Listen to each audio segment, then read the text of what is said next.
Hello प्रिय साथियों, कैसे हो आप सभी। स्वागत है आप सभी का हमारे पीके एजुकेशन 17 यूट्यूब चैनल पे।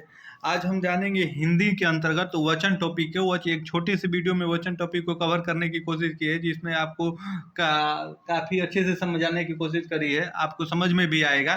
तो ये तीसरी वीडियो हमारी सी टेट से जुड़ी हुई। इससे पहले आप देखेंगे हमने 2 वीडियो डाली हुई है, आपने अगर वो नहीं देखी है तो वहाँ से जाके देख सकते हैं। तो आइए इस वीडियो को शुरुआत करते हैं और वचन को जानने की कोशिश करते हैं। वचन कितने प्रकार के होते हैं, वचन को कैसे पहचाना जाता है। तो सबसे पहले आप इसमें देखेंगे कि वचन के प्रकार कितने होते हैं। उसकी अगर बात की जाए तो वचन आपके हिंदी में 2 प्रकार के होते हैं, एक वचन होता है और बहुवचन होता है।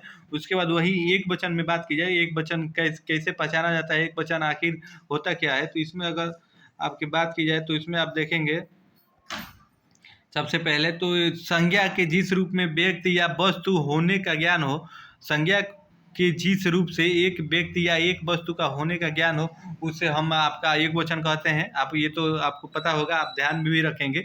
एक वचन जैसे नाम से ही इसके झलक रहा है कि एक ही बात वस्तु ये या एक व्यक्ति की बात की गई है। तो उसी प्रकार जैसे में अगर देखेंगे, स्त्री, घोड़ा की बात की जाए, नदी की बात की जाए, रुपये की बात की जाए, लड़का की बात की जाए, गाय, सिपाही, बच्चा, कपड़ा, मता, माला, पुस्तक, टोपी, ये सभी एक वचन के अंतर्गत आते हैं। तो अर्थात कहने का मतलब ये है, जिस संज्ञा के रूप में अगर व्यक्ति के या वस्तु के एक ही नाम का, एक ही स्थान का बोध हो, वहाँ पे एक वचन होता है। तो उम्मीद है आपको ये समझ में आया होगा। आइए वही बहुवचन की बात की जाए तो बहुवचन में देखेंगे तो इसमें आप देखेंगे शब्द के जिस रूप से एक से अधिक व्यक्ति या वस्तु के होने का ज्ञान हो, उसे बहुवचन कहते हैं। अर्थात यानी कहने का मतलब ये है, एक से अधिक हो, एक से या दो हो, चार हो, पांच हो, 10 हो, कितना भी हो, व्यक्ति हो या वस्तु हो, उसे हम बहुवचन कहते हैं। वही जैसे में आप देखेंगे स्त्रियां, स्त्रियां कहने का मतलब यहाँ बहुत से स्त्रियों का बोध हो रहा है, इसलिए आपके बहुवचन में आ जाएगा। घोड़े कहने से आपके बहुत से घोड़ों का बोध हो रहा है। वैसे ही नदियों की, रुपए, लड़के, गाय, कपड़े, इसे कहने से बहुत से ज्यादा लोगों का बोध हो रहा है, इसलिए आप देखेंगे ये बहुवचन के अंतर्गत आ जाएगा। वही आगे इसमें बात की जाए एक वचन और बहुवचन के कुछ नियम, कैसे आप पहचानेंगे कि ये एक वचन है, बहुवचन है, उसके आपको कुछ नियम बताने की कोशिश करी है। तो आपको उम्मीद है समझ में आएगा। तो आइए बताते हैं। तो सबसे पहले इसमें देखेंगे, पहला टॉपिक है इसमें, आदरणीय व्यक्तियों के लिए सदैव बहुवचन का प्रयोग किया जाता है। जैसे आप मान लीजिए पापा जी कल मुंबई जाएंगे, ऐसे आदरणीय, आदरणीय शब्द जहाँ पे लगाया जाता है तो वहाँ पे वो हमेशा सदैव बहुवचन में प्रयोग किया जाता है। आप इस बात को ध्यान में रखेंगे। वही आगे बात की जाए, आगे इसमें देखेंगे संबंध, संबंध दर्शाने वाले कुछ संज्ञाएं एक वचन और बहुवचन में एक समान रहती है, ये भी आपको पता है। जैसे संबंध दर्शाना हो तो उसमें भी आप देखेंगे संज्ञाएं कुछ एक बहुवचन में सामान्य रहती हैं। जैसे वही आप देखेंगे ताई हो गया, मामा हो गया, वही दादा हो गया, नाना हो गया, वही चाचा हो गया। इस प्रकार के आपके शब्द जो संबंध दर्शाते हैं, एक वचन और बहुवचन दोनों में प्रयुक्त होते हैं, तो एक समान रहते हैं। आप ये भी ध्यान में रखेंगे। वही आगे बात की जाए इसमें एक और टॉपिक की, तो इसमें आप देखेंगे द्रव्य सूचक संज्ञाओं को, द्रव्य सूचक जो संज्ञाएं हैं एक वचन में प्रयोग होती हैं। जैसे वही पानी हो गया, तेल हो गया, घी हो गया, दूध हो गया। आप इस प्रकार के द्रव्य सूचक जो देखेंगे, यानी द्रव्य के रूप में, उनको हमेशा एक वचन में प्रयोग किया जाता है। आप इस बात को ध्यान में रखेंगे।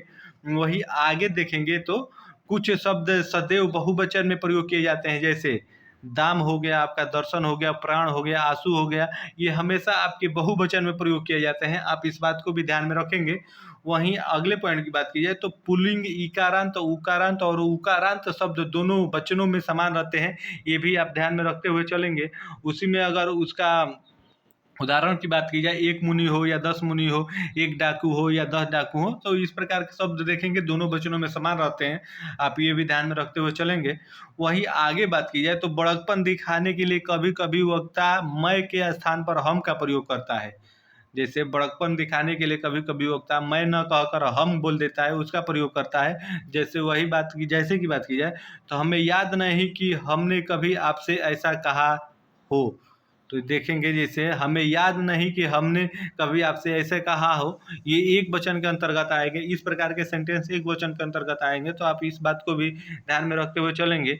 वही आगे बात की जाए तो आगे बात करेंगे तो देखेंगे व्यवहार में तुम के स्थान पर, जैसे व्यवहार में तुम के स्थान पर आप का प्रयोग करते हैं, जैसे आप कल कहाँ गए थे, इस प्रकार के शब्द भी आप देखेंगे एक वचन के ही अंतर्गत आते हैं, तो आप इसको भी ध्यान में रखेंगे। इस प्रकार के अगर सेंटेंस आपको कहीं दिखाई दे तो समझ लीजिएगा कि एक वचन के अंतर्गत आएंगे। वही जातिवाचक संज्ञाएं, जातिवाचक संज्ञाएं दोनों ही वचनों में प्रयुक्त होती हैं, जैसे कुत्ता भौंक रहा है, कुत्ते भौंक रहे हैं, देखेंगे दोनों शब्दों में प्रयोग हो रही है, तो जातिवाचक शब्द। तो इस प्रकार से इसको भी आप ध्यान में रखेंगे। वही आगे बात करेंगे तो आगे देखेंगे धातुओं का बोध कराने वाली जातिवाचक संज्ञाएं एक वचन में ही प्रयुक्त होती हैं, आप इस बात को भी ध्यान में रखेंगे। जैसे सोना महंगा है, चांदी सस्ती है, इस प्रकार के शब्द आप देखेंगे हमेशा एक वचन में ही प्रयुक्त होते हैं। और हमेशा एक वचन में रहने वाले शब्दों की बात, कुछ शब्दों की बात की जाए तो उसमें देखेंगे आपका वर्षा कहीं भी प्रयुक्त हो तो समझ लीजिए एक वचन में है, आपका पानी कहीं देखे एक वचन में है, दूध एक वचन में है, आसमान एक वचन में है, प्रजा जनता ये सभी एक वचन में आते हैं और हमेशा ये एक वचन में ही रहते हैं। वही बहुवचन में बात की जाए तो बहुवचन में आप देखेंगे जो हमेशा बहुवचन में रहते हैं, तो वही बोल हो गया, आपका हस्ताक्षर हो गया, बाल हो गया, आंसू हो गया, रोम हो गया, दर्शन, प्राण, समांतर, दर्शक, दाम, मूल्य, भाग्य, लोग, इस प्रकार के शब्द आप देखेंगे हमेशा आपके बहुवचन में प्रयोग किए जाते हैं। तो ये थी छोटी सी वीडियो जिसमें हमने आपको वचन समझाने की कोशिश करी है। हिंदी में वचन दो प्रकार के होते हैं, एक वचन और बहुवचन। तो एक वचन में कौन कौन से शब्द आते हैं, एक वचन कैसे पहचाना जाता है, बहुवचन आप कैसे पहचान सकते हैं, तो ये बताने की कोशिश करी है। तो उम्मीद है आपको वीडियो पसंद आई होगी, और वीडियो पसंद आई होगी तो प्लीज़ वीडियो को लाइक करिएगा और हमारे इस चैनल को सब्सक्राइब करिएगा, ताकि इसके अगली सीरीज की वीडियो हम अपलोड करें तो उसका नोटिफिकेशन सबसे पहले आप तक पहुँचे। तो आप सभी को धन्यवाद। जय हिंद।